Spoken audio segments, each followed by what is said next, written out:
Subjetividade dilacerada pelo diagnóstico banal. Forte, né? Em 2025, eu fui convidada pela Uniara, a universidade que eu me formei, a dar uma palestra sobre a banalização do psicodiagnóstico. E eu fui, foi em outubro do ano passado, foi uma honra imensa estar de frente aos meus mestres, compartilhando um pouco sobre o que eu entendo sobre esse assunto. E hoje eu decidi compartilhar essa palestra com vocês, com os slides que eu utilizei, que ficaram lindos. E a partir desse convite, me veio uma pergunta. O que nós estamos fazendo quando nós culturalmente estamos banalizando psicodiagnóstico? Rapidamente cheguei numa resposta que seria que estamos destruindo a possibilidade de figurar a nós mesmos. Porque quando a gente banaliza o psicodiagnóstico, a gente está anulando a estética do sentimento. Essa arte de dizer sobre si a partir do que é único e singular. Como, por exemplo, você se sente ansioso e você diz sobre essa ansiedade como se fosse um manual de diagnóstico e não como isso faz você sentir, como que parece isso dentro de você, aonde, em que lugar do corpo está localizado isso, qual que é a cor disso dentro de você. Tudo isso ajuda a gente a abrir espaço para que esse sentimento possa ser sentido dentro da gente, ser elaborado melhor. E quando a gente está falando sobre essa estética do sentimento, a gente não pode pensar nisso como algo que possa ser dimensionado e reduzido a um rótulo.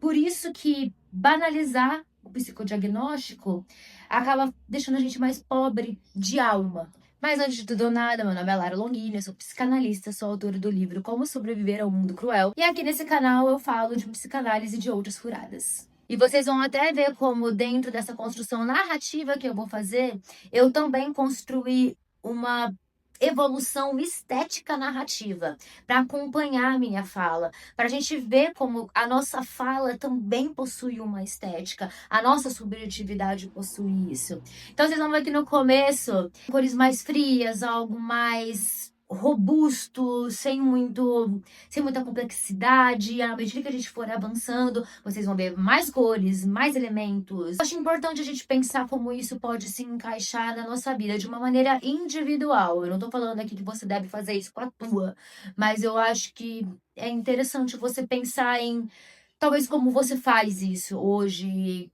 como que isso pode ser ampliado. E eu quero deixar um apelo especial aqui a uma artista incrível, que é a Lara Zottini, que se tornou uma grande amiga minha. Segue ela no Instagram, é Lara Zottini, eu vou deixar o IG aqui, porque ela é uma artista incrível, contemporânea, vale muito a pena dar uma olhada nas peças dela. Construir um mapa teórico pra gente entender desde o começo como é que eu parti nas minhas ideias, como que eu costurei elas para a gente chegar nessa ideia central que responde aquela pergunta que eu fiz no começo. É isso, eu acho primeiro importante falar que a gente está num momento, a gente está numa era fundamentalista, que os fatos e dados, tabelas e informações, elas possuem um papel muito falocentrado na nossa fantasia, que é esse o papel da ciência, inclusive. Quando eu digo falocentrado, eu não tô querendo dizer algo que represente um posicionamento masculino, tá? Não é sobre isso. Falo não é sobre isso, tá, gente? Falo é o representante da falta. Então, quando eu tô falando que algo é falocentrado, eu tô querendo dizer que ocupa uma posição de saber totalizante, que é imaginário, porque essa posição não existe. Isso também vem carregado com uma crença de que a ciência seria capaz de tapar todos os buracos e responder todas as perguntas, resolver todos os nossos conflitos existenciais e nossas dúvidas, nossos questionamentos, nossa angústia, o que é impossível, porque isso faz parte da nossa condição humana. Junto e misturado com esse avanço da indústria wellness, do bem-estar. O que é essa indústria wellness? É o que vem surgindo hoje em dia de que é possível vender saúde mental, que é possível vender a solução para o que te angustia. E que se você tiver um rótulo ou se você tiver Se você souber qual o male que você sofre, ou ser categorizado, seu sofrimento ser categorizado, de que você teria uma solução.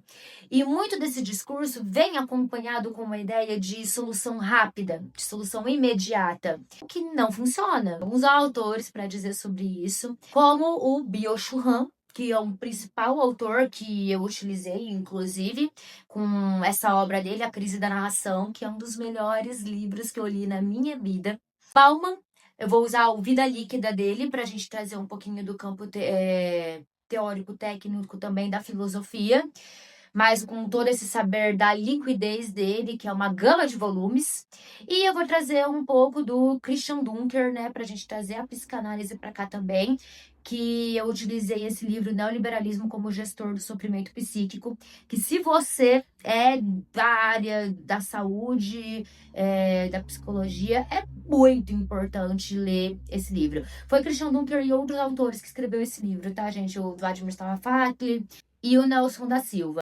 Começando por essa obra inacreditável, que é A Crise da Narração. Ele diz que é esse momento histórico que a gente vive, que é sutil e profundo, mas que nos faz perder a capacidade de construir e compreender narrativas que deem sentido às nossas experiências. Então, há essa fragmentação de informações impulsionada por essa era digital e suas consequências, que nos coloca em uma sociedade hiperconectada e saturada de estímulos. Não é difícil de observar isso, gente. As pessoas, elas estão cada vez mais se informando por posts rápidos de Instagram, por mensagens de WhatsApp. Não leva a um aprofundamento de ideias e leva a um questionamento mais qualitativo sobre a nossa experiência de vida. E a todo momento a gente está sendo saturado, a gente está nessa sociedade que está cheia de estímulos e imperativos de felicidade. Você tá lá de boa, você acorda, você abre teu Instagram e aí a pessoa que estava na tua escola, que nem chama nota tão boa quanto você, tá lá numa quarta-feira à tarde tomando um drink na piscina enquanto você tá trabalhando. Faz com que a gente entre no campo comparativo. A gente é bombardeado por imagens por imperativos de felicidade, por excesso de dados. E a gente tá nessa aceleração da vida. A gente quer logo chegar no resultado, a gente não quer o caminho para isso. E tudo isso contribui para um vazio de sentido. Antes, narrativas que possuíam começo, meio e fim, hoje são substituídas por flashes e posts desconexos. Isso é um deslocamento entre o que vivemos, o que sentimos e o que contamos. Ou ainda pior, a substituição do vivido pela performance da vida. E o que ele está querendo dizer com crise da narração? O que ele está querendo dizer com narrativa? Quer dizer que eu não escuto histórias de verdade? O Han trabalha a ideia de que antigamente as pessoas se reuniam para contar histórias, participavam de rituais, mergulhavam nas narrativas que transmitiam quem era sua família, seus costumes, seus hábitos. E essa imersão simbólica ajudava os indivíduos a se situarem no mundo. E hoje nós contamos nossas histórias de outro modo, isolados em nossa casa, diante de um pedaço de metal tão potente que nos leva a fragmentar a nossa identidade em stories de 24 horas. Não constroem uma narrativa contínua, mas apenas exposições de realidades fragmentadas, cuidadosamente editadas para parecer algo a alguém. Isso que o Han brilhantemente chama de story selling. A história deixa de ser uma expressão subjetiva e se torna produto de autopromoção. E é assim que a gente transforma a nossa própria experiência humana em mercadoria. E a grande chave para a gente que trabalha na área de saúde mental é que sem narrativa não há elaboração. Porque uma narrativa real, ela não é apenas uma sequência de fatos. Ela é um laço entre o passado, o presente e o futuro. Vocês percebem que a gente está falando de uma teia, de um tecido, uma costura. E essa costura, ela exige reflexão, exige acesso a pontos críticos, compreensão do contexto e envolvimento com um sentido singular e profundo.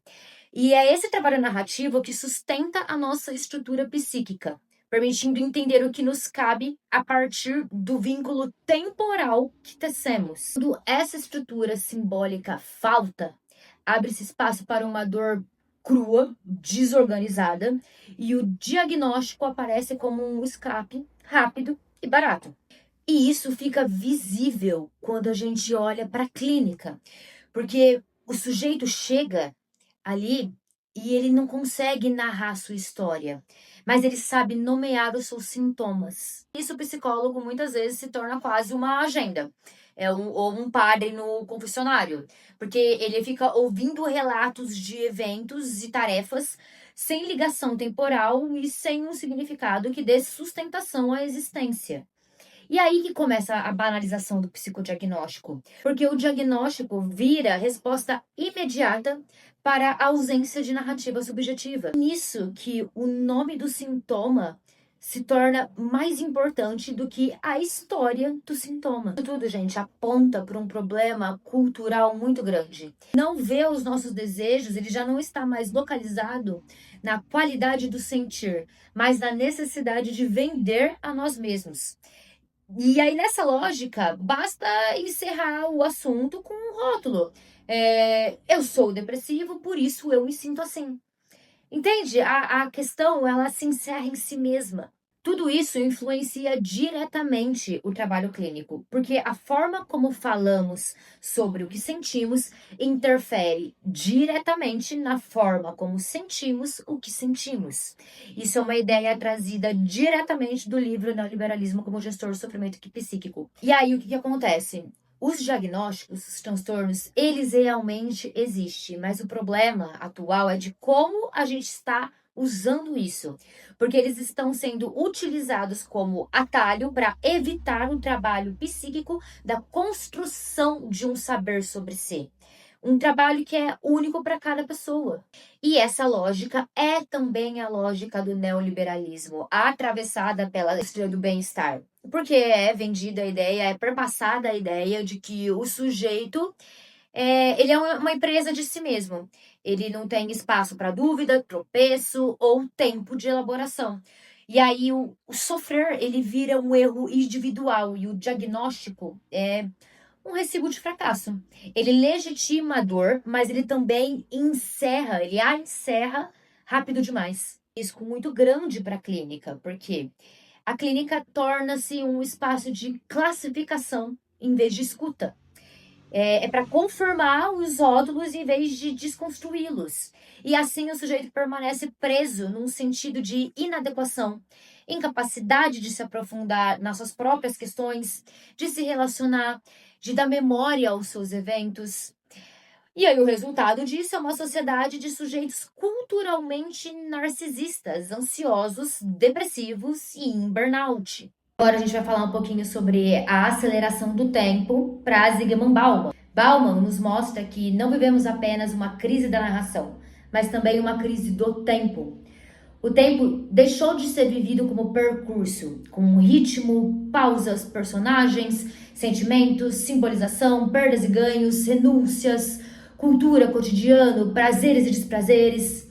E ele se tornou um recurso, algo a ser otimizado, monetizado e aproveitado ao máximo. Isso impacta diretamente a forma como nos reconhecemos e reconhecemos o outro. Pessoas passam a ser vistas apenas por suas funções e demandas. O cotidiano se transforma em palco de performance. Ser produtivo no trabalho, eficiente nas relações, cuidar do corpo, investir na aparência, manter-se atualizado, responder rápido. Tudo começa a perder realmente um pouco da qualidade de sentir, qualidade de sentido. Porque a própria vida emocional tem que acompanhar esse ritmo. Não há tempo para sofrer.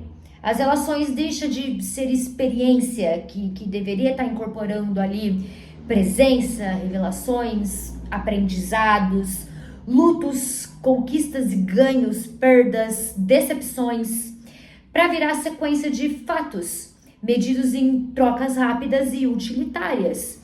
A gente começou a acreditar de que a gente não pode mais, a gente não deve mais se decepcionar. E a gente consegue ver isso facilmente nesses posts de gente, de influencer que fala sobre relacionamento. Tem uma frase que me irrita muito, que circula sempre, que se te deixa na dúvida, diga não, né? Se você não for uma certeza. Gente, sempre irá existir dúvidas e mistérios numa relação. É impossível a gente se relacionar sabendo exatamente o que o outro quer da gente, sabendo exatamente o que a gente quer. Exatamente, é aí que tá. A gente nunca vai saber, vai ter uma certeza do outro, porque nem a gente sabe exatamente o que a gente quer. Quem mais o outro?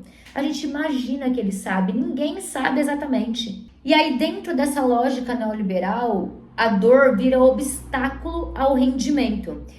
Tristeza, ansiedade, desânimo, eles não aparecem como respostas legítimas à vida humana, a um modelo de vida exaustivo, mas como falhas pessoais. Aquela coisa, você não pode nem chorar porque você tem que trabalhar. E o que fazemos com isso? Patologizamos o nosso sofrimento. A gente nomeia rápido para tratar rápido, para não deixar que a dor me torne improdutivo, para que eu volte a ser útil. E é nesse movimento que surge a banalização do psicodiagnóstico. Diagnósticos precoces para reabilitar a produtividade. Eu tenho uma história para contar sobre isso, que é um amigo que ele trabalha com marketing. E eu tava precisando falar com ele, já fazia um tempo, mandando umas perguntas que era importante que ele respondesse, e ele não tava me respondendo. E aí, um dia eu cheguei pra ele e falei, e aí, cobrando uma resposta, né? Porque eu realmente precisava de uma resposta, depois de uns dias, claro, com respeito ao tempo do outro. E aí ele falou, nossa, desculpa, é que eu fiquei até meia-noite na quarta-feira na agência e eu não consegui responder. E aí, passou uns dias, e nessa mesma época ele tinha levado um pé na bunda, né? E aí isso passou alguns dias, e uns 3, 4 dias, e aí ele veio me chamar perguntando o que eu achava sobre ele tomar remédio para ansiedade. E aí eu falei assim, mas por qual motivo que você quer tomar esse remédio? E ele respondeu, eu tô muito ansioso, triste, eu não consigo me concentrar no trabalho, tá atrapalhando a minha entrega. E aí na hora eu respondi, e a solução é você tomar remédio para produzir mais para o sistema? Veja aqui o que está em jogo. Você está ignorando o psiquiatra, pula essa etapa de formulação cuidadosa do diagnóstico, a narrativa da dor e do contexto, e tudo isso é substituído por um conserto rápido para voltar a funcionar. Só que a gente não é máquina. E me parece que estamos tentando virar ciborgues. O diagnóstico ele deveria ser norte, não selo. Deveria guiar a clínica, não silenciar a narrativa. Mas hoje, muitas vezes, é usado como atalho para reinserir o sujeito no ciclo produtivo, ignorando sua história, seu sentido e o seu contexto. Essa lógica transforma o cuidado em contenção e a clínica em um espaço de ajuste, um conserto rápido para esse ser quebrado que sofre, mas que não deveria sofrer.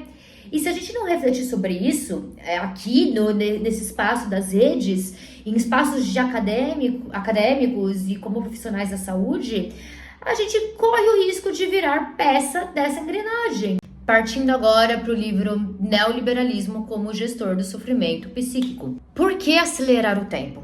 Por que banalizar o diagnóstico? A forma de vida que nos é vendida, esses imperativos que atravessam a cultura, que a gente vem dizendo e falando até agora, nos faz desejar não a vida, mas a própria morte. Lembro de uma frase uma vez que eu escutei da professora Rita, da minha universidade. Ela dizia, muitas coisas passam, poucas acontecem. Essa frase é muito boa. Ela diz um pouco sobre o que a gente está falando aqui agora. Porque a forma como temos performado a vida, em vez de vivê-la, mostra como estamos desejando sem qualidade. A gente deseja que o tempo passe. De repente, a vida se tornou uma lista de tarefas no bloco de notas. A ansiedade existe porque somos a única espécie capaz de projetar o futuro. E justamente por isso caímos na armadilha de antecipar soluções para problemas que talvez nem aconteçam. No nosso tempo, isso se agrava ainda mais com os imperativos de positividade. A gente não vê isso na mídia o tempo todo? Esse "You can do it" da Nike e todos esses slogans que apontam para deletar da negatividade. Só pode existir positividade. O agora, ele quase não existe mais, porque o agora, ele requer contemplação e ele requer tédio. E a gente não suporta mais o tédio. Nossa relação com o tempo e com o ser está adoecida. Por isso que a gente não consegue parar e simplesmente não fazer nada, suportar estar entediado. É que o psicodiagnóstico entra como um alívio emocional fantasioso, mais ou menos no sentido assim: se eu sei o diagnóstico, vou saber o que fazer, o que sentir e estarei protegido. É quase a ilusão de que eu saberei o que vai ser da minha vida sem precisar vivê-la. Porque viver significa me frustrar, não ter o que eu quero na hora que eu quero, não ser tão importante assim para os outros, atravessar períodos de improdutividade. Essas promessas neoliberais descritas por Dunker, Silva Jr. e Safatli, elas dizem que é possível viver sem essas condições da vida. E a consequência é transformar a dor em falha de gestão emocional. Como assim você não é milionário aos 25 anos? É só comprar esse curso aqui. Como assim você tá cansado? Isso é preguiça, é incompetência. Se a reviravolta que você tiver na sua vida sempre vai ser culpa sua. E aí o sofrimento passa a ser responsabilidade exclusiva do sujeito. Uma questão de aprimorar o seu desempenho. Dormir melhor, comer saudável, meditar, tomar suplemento, fazer terapia. Isso pode ser útil, mas frequentemente opera como um imperativo de autoaperfeiçoamento e não como uma abertura para questionar a forma como vivemos e organizamos a sociedade. Até o tempo da clínica sofre essa pressão. O tempo lógico do inconsciente, que não é cronológico, passa a ser pressionado por demandas de resposta rápida, devolutiva imediata, alívio instantâneo. E esse é o movimento cultural do nosso contexto pós-moderno. Olhar para o ser humano como se fosse transhumano, acoplado à tecnologia, sempre pronto a funcionar. Mas o sintoma é justamente o contrário disso. O sintoma é resistência, é pedido de reconhecimento, é a tentativa de existir a partir do sofrimento e da relação com o mundo. O modo como nomeamos e narramos o sofrimento psíquico influencia profundamente nossa vivência dele. Termos como ansiedade e depressão circulam nas redes de forma ampla e superficial, padronizando a dor e limitando sua complexidade.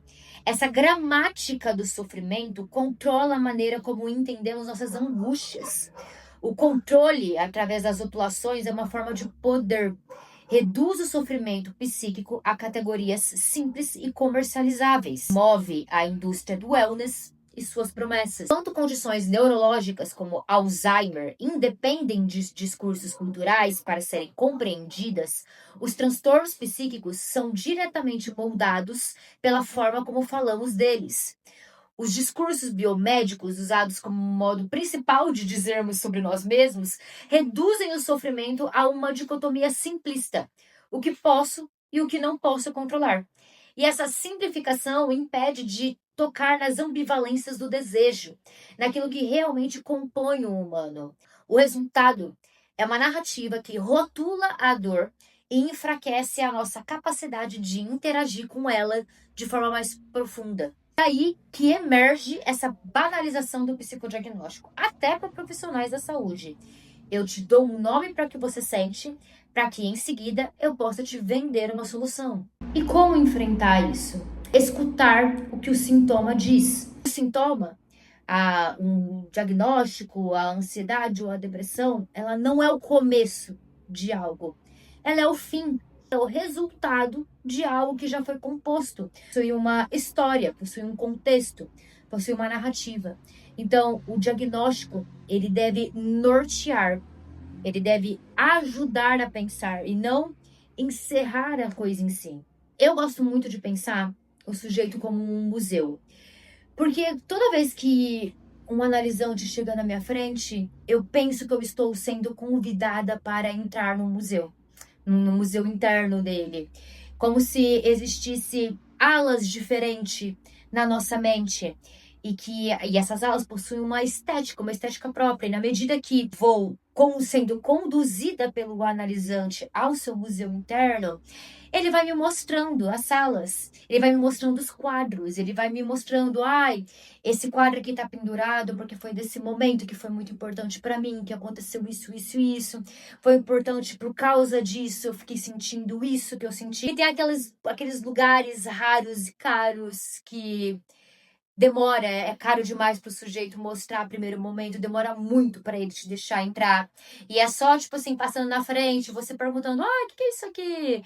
Que depois de muito tempo ele vai abrir essa porta e te mostrar. Existe um universo inteiro dentro de nós mesmos e que a gente tem que aprender a falar disso. É isso que é bonito, é isso que é o poético da nossa existência individual. E todo mundo sabe dizer de alguma forma sobre si a partir dessa visão. Você percebe que um diagnóstico raso impede uma visita guiada para além dele. É como se você só pudesse ver superficialmente, você só vê a fachada do museu. Você não consegue adentrar para ver o que está por trás disso. É por isso que a clínica, a psicanálise, né, até o ser encontro, enquanto se coloca nesse papel de encontro com o outro, com a subjetividade do outro, tá para escutar e escutar com qualidade.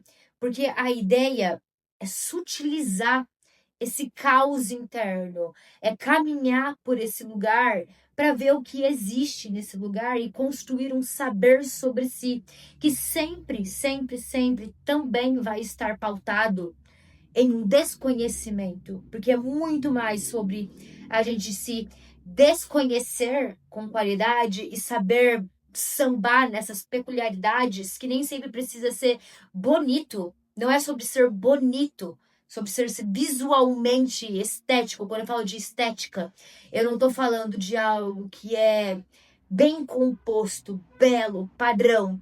Eu tô falando de algo que atravessa isso, que é expressão.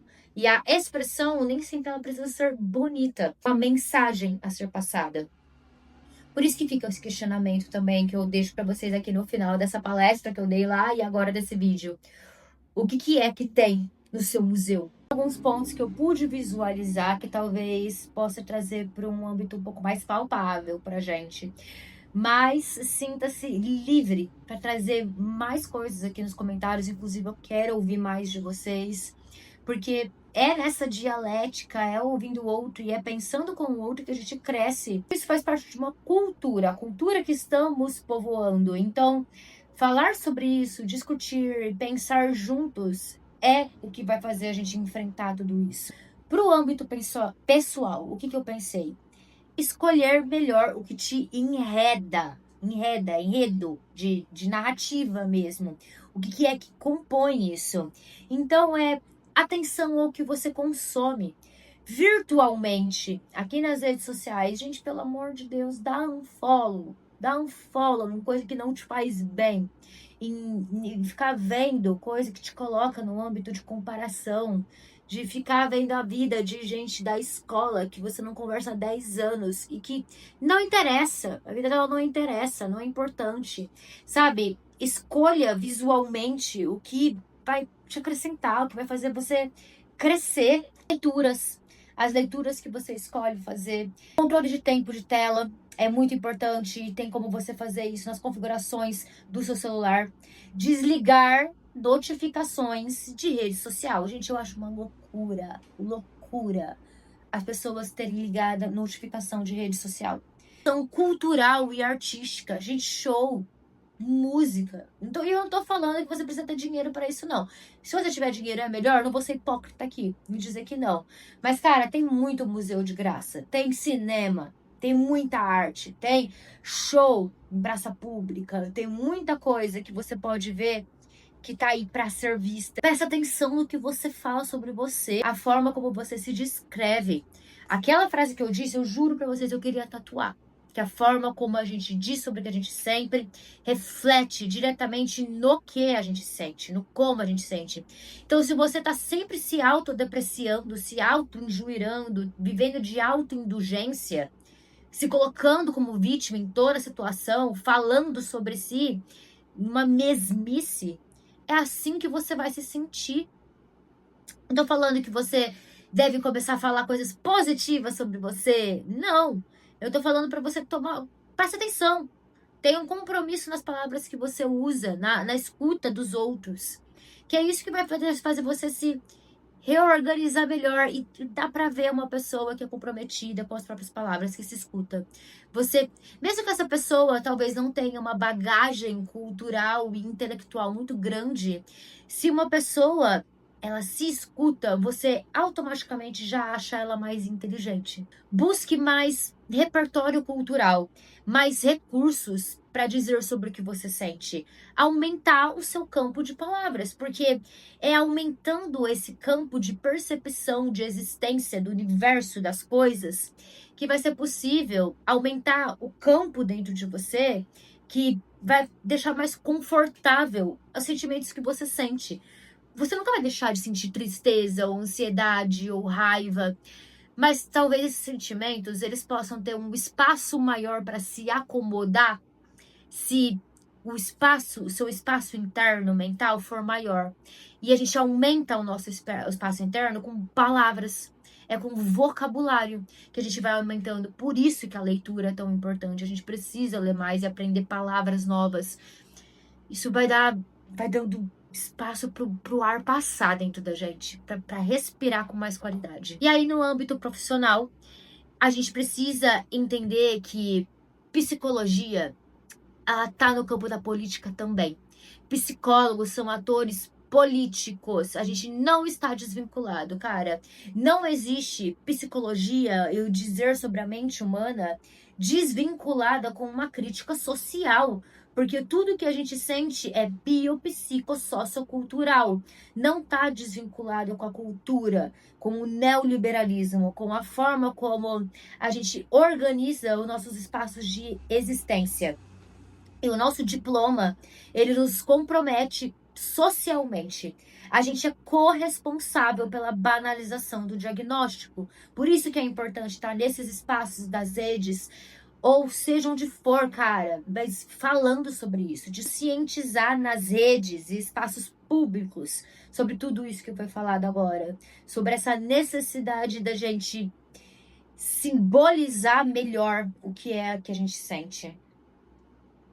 Promover, incentivar projetos artísticos e coletivos. É muito importante a gente coletivizar os nossos sofrimentos, porque é isso que vai também fazer com que eles sejam menores.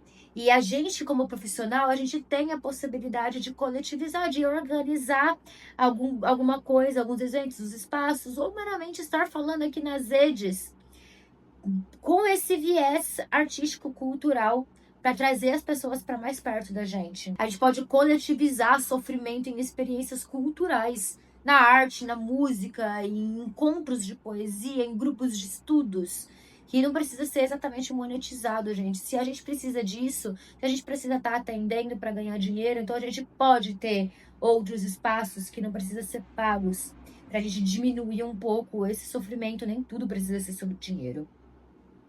Por isso que a última coisa que eu falo é que a gente precisa fazer também, a gente precisa dar menos culto ao dinheiro e mais importância à simbolização. E por fim, fica essa frase aqui para vocês. A verdadeira possibilidade de bem-estar não está em um controle absoluto do que somos e sentimos. Está em aceitar nossa própria complexidade. Uma frase muito bonita, e quem escreveu é uma autora chamada Lara Longini. Porque essa frase está escrita no meu livro Como Sobreviver ao Mundo Cruel, que está disponível na Amazon. Eu vou deixar o link de compra aqui. Mas é isso que a gente precisa pensar. Esse bem-estar, a gente não tá em controlar absolutamente o que sentimos ou o que somos capazes, nem em buscar soluções imediatas para cada desconforto.